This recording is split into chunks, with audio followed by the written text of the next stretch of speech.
మద్యం ధరలు, బీర్ల ధరలు, విస్కీల ధరలు పెంచిండు కానీ అవ్వాతాతలకు ఇస్తాన్న 4000 పెన్షన్ అయితే పెంచలే.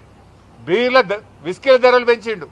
అవ్వాతాతలకు మేనిఫెస్టోలో 4000 పెన్షన్ పెంచుతా అన్నాడు, అది మాత్రం ఎగబెట్టిండు. విత్తనాల ధర పెంచిండు.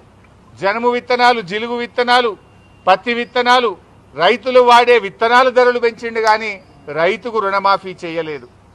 బస్సు టికెట్లు పెంచిండు కానీ అక్కా చెల్లెలకు ఇస్తాన్న మహాలక్ష్మి పథకాన్ని అమలు చేయలేదు. ఇవాళ ఎంత పెంచడు, అడ్డగోలుగు పెంచి పడేసిండు. ఉదాహరణకు మెహదీపట్నం నుంచి సికింద్రాబాద్ పోతే ఇంతకుముందు 25 రూపాయలు టికెట్ ఉండే, ఇవాళ 35 రూపాయలు చేసిండు. ఈసీఐఎల్ నుంచి సికింద్రాబాద్ పోతే ఇంతకుముందు 20 రూపాయలు టికెట్ ఉండే, ఇవాళ 30 రూపాయలు చేసిండు. ఇవాళ కామారెడ్డికో, సిద్దిపేటకో, వరంగల్కో, మహబూబ్ నగర్కో, నల్లగొండకో పోవాలంటే టికెట్ పండగ పేరిట డబుల్, త్రిబుల్ ఛార్జీలు వసూలు చేస్తున్నావు. ఇది ఎక్కడి ప్రజాస్వామ్యము? రేవంత్ రెడ్డి ఇవాళ ఏంటంటే మెట్రో రైలును ప్రభుత్వ పరం చేసుకున్నాడు. ఇప్పుడు మెట్రో గవర్నమెంట్ అయింది కదా, అంటే రేవంత్ రెడ్డి ఇక టికెట్ల ధరలు పెంచితే ఎవడు ఆర్టీసీ బస్సు ఎక్కడు, మెట్రో ఎక్కాలని కుట్ర. మెట్రో పేరు మీద ఉన్న 250 ఎకరాలు అమ్ముక దొబ్బాలి, కమిషన్లు దొబ్బాలి, తన అనుయాయులకు కట్టబెట్టాలి. ఇక మెట్రోను ఆగం చేస్తావు. ఇప్పుడు ఆర్టీసీని ఆగం అయిపోయింది. ఇలా బీఆర్ఎస్ ప్రభుత్వం ఉన్నప్పుడు ఆర్టీసీ కార్మికుల సంక్షేమం కోసం బీఆర్ఎస్ పాలనలో 9,000 కోట్ల రూపాయలు రాష్ట్ర ప్రభుత్వం నుంచి గ్రాంట్గా ఇచ్చాం.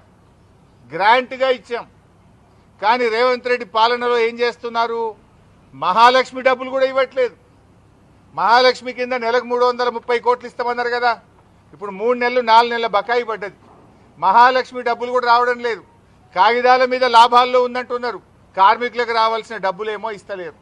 రిటైర్మెంట్ డబ్బులు రావట్లే కార్మికులకు రావాల్సినటువంటి పిఎఫ్ బకాయిలు రావడం లేదు. సిసిఎస్ డబ్బులు రావడం లేదు. కార్మికులకు పిఆర్సీ సవరణ రావడం లేదు.